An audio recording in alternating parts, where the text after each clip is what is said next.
to provide a total of $50 billion to Ukraine. I have as much experience in foreign policy as any president in history of the United States has had. Aggressors and tyrants will be responsible. If we do not lead the world, what nation leads the world?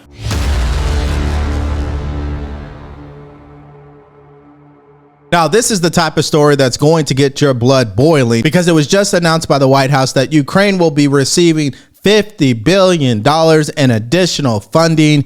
Yes, you heard me correctly. And in case you don't believe me, here's the White House actually saying that. States and G7 are now making good on that commitment. Together, we will leverage income earned from frozen Russian sovereign assets to provide a total of $50 billion of extraordinary revenue acceleration ERA loans to Ukraine. This will lend vital support to the people of Ukraine as they defend their country, and it also makes clear aggressors and tyrants will be responsible for the damage they cause. Now understand something. It's a $20 billion loan from the United States. Now, the other $30 billion is from other countries. And clearly this is going to spark outrage, because we have disaster victims here at home that we should be thinking about, right? And that's why this decision will continue to raise questions about the government's priorities. Think about that. They've had more announcements coming out of the White House for Ukraine than they have for these disaster victims from the hurricane. Now, combine that with what they did last year, which was $61 billion in foreign aid. Fully half of that budget has gone to just 10 countries. And of course, number one on the list is Ukraine. Number two is Israel. No brainer, right? And look at that. Afghanistan is even on this list. Why are we sending $1.19 billion to Afghanistan? And of course, President-elect Trump did not waste any time going to social media and actually turning this into a meme. And here it is, Bidenomics. Number one, you pay taxes. Number two, I send it to Ukraine. Number three, they send it back to Hunter. Number four, Hunter gives it to me. And number five, pardon Hunter. That's how Bidenomics works, right? Now, this gets even crazier. Here is the current Secretary of Defense announcing almost $1 billion in military aid to Ukraine. We've seen strong bipartisan support for Ukraine from Leader McConnell and other leaders in both parties. And I'm proud to announce today the commitment of a new Ukraine Security Assistance Initiative package worth nearly $1 billion.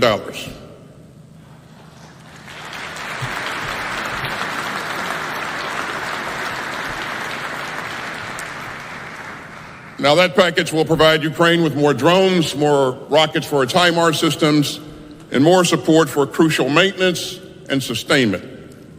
And that brings the total of U.S. security assistance committed to Ukraine since February 2022 to more than $62 billion.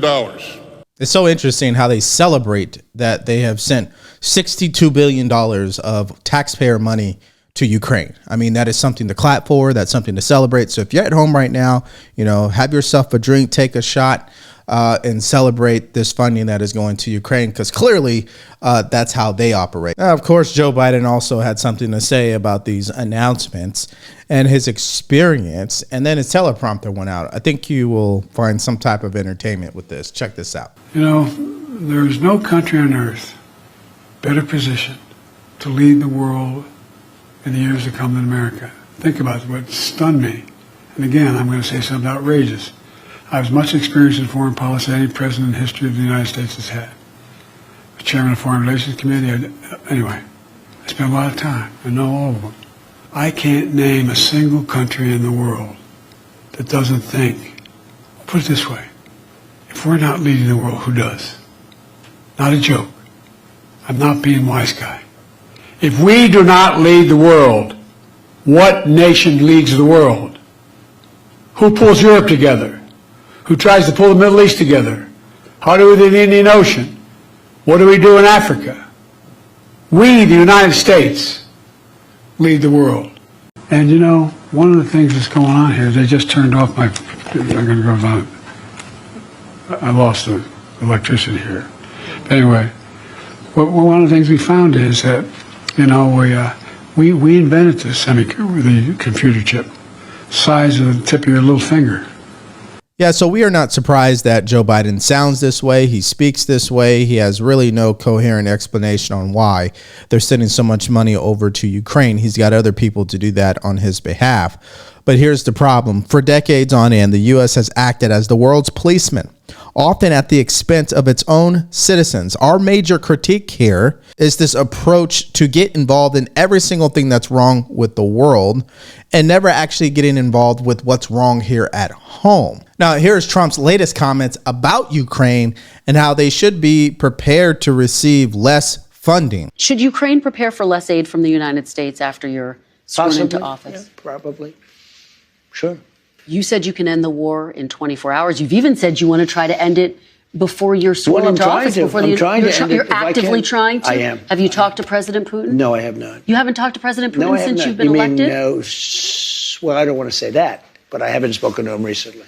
So you've spoken to President Putin since you've been elected? I don't want to say that. I don't want to say anything about that because I don't want to do anything that could impede the negotiation. But you I want to have stop talked it. about Let me the tell you other what I world have talked leaders. about. Let me tell Okay.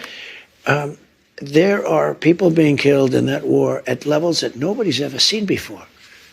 You have to go back to the Second World War, and even that, if you take a look at, and you know what it is? It's the soldiers largely. The cities have been emptied out and demolished. The country has been demolished. So according to a Wall Street Journal report in September 2024, they estimate that the casualties for the soldiers have reached over 1 million. Now, can anybody please in the comments section let me know what the return on investment is? I mean, we are sending billions to Ukraine for what? Now, if you're not pissed off, this article is definitely going to get you there because this is really the story behind everything I was just saying right now. Joe Biden is rushing aid to Ukraine. Both sides are digging in and everyone is bracing for Donald Trump. What does that really mean? Well, Russia and Ukraine and their global allies are scrambling to put their side in the best possible position for any changes that Trump may bring to American policy.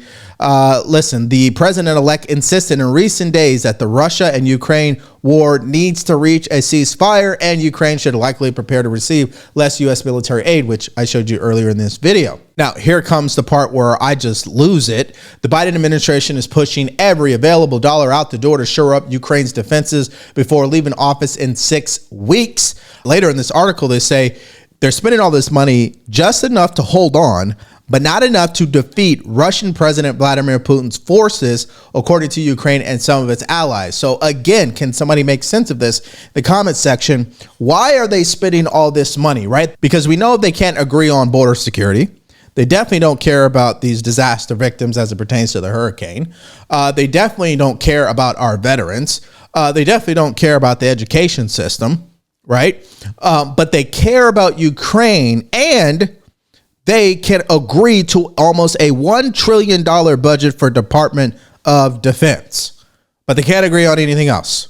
Because remember, right now they're working on a new funding package for the federal government. They still don't even have money that they have agreed to fund the government for next year. But they can agree to Ukraine and they can agree to the Department of Defense $1 trillion budget. Can somebody please make sense of this? Now, since the government can't get their finances in order, I think it's good for us to hear from our sponsor today, American Financing. Are you feeling the stress about giving your family a holiday that they will remember? You're not alone. Prices remain higher than ever, and a lot of us are maxing out our credit cards. Now is the perfect time to take control of your finances and pay off that debt. If you're a homeowner, American Financing can help you unlock the equity in your home and start saving. Their customers save $800 a month on average. Just imagine what that could mean for you and your family. Plus, if you act now, you could even delay 2 mortgage payments, giving you extra cash for the season. Wouldn't it be nice to start off the new year without the debt and those monthly minimum payments? It costs nothing to find out how much you could save. The holidays will be here before you know it, so call one of their salary-based mortgage consultants today. That is American Financing. Call now at 866-890-9392. That is 866-890-9392. And you can head over to americanfinancing.net/Devori. And let's continue to add on to this, right? So the White House, they're unable to track the $6.2 billion that they have already sent to Ukraine. California was unable to track $24 billion spent to combat homelessness. The Pentagon is unable to track $2.3 trillion in military spending. The U.S. Treasury was unable to track $5 trillion of pandemic spending. But the IRS knows that you spent $601.57 to your friend. So you better report it or go to jail. So, yeah, I think we really need to rethink what's going on with the money. And the issue is not even that they're sending it, which, you know, some people don't agree with. The issue is that what's happening with the money. Can you tell us that at least? Here's what General Mike Flynn had to say. We need to go back to the basics of what the federal government was designed to do and be, and stop this gouging of the American people with so many unnecessary and burdensome taxes. A complete redesign of the tax code and a complete reformation of the federal government must happen. If these don't, we will miss a once-in-a-lifetime historic opportunity to get America back on the rails, heading towards greatness. Now, the days ahead are going to be interesting because we have to understand the people who truly support the idea that we should cut back funding for Ukraine and sending all this money overseas and not focusing on what's happening here. That, ladies and gentlemen, is a populist agenda. And that is directly in conflict with the establishment. So I have to hear from you guys in the comment section below by answering this question here. If you had the power to cut one thing from the federal budget, what would that one thing be for you? Now, let me kind of jog your memory and give you some ideas here. You could either cut Ukraine entirely, or you could cut Israel, or you could cut the Department of Defense, or entitlement programs, or Planned Parenthood. Let me know what you would do in the comment section below. Now, part of that populist mindset is putting the country first, right? And this is why we did a story earlier today about Trump pretty much trolling Justin Trudeau once again.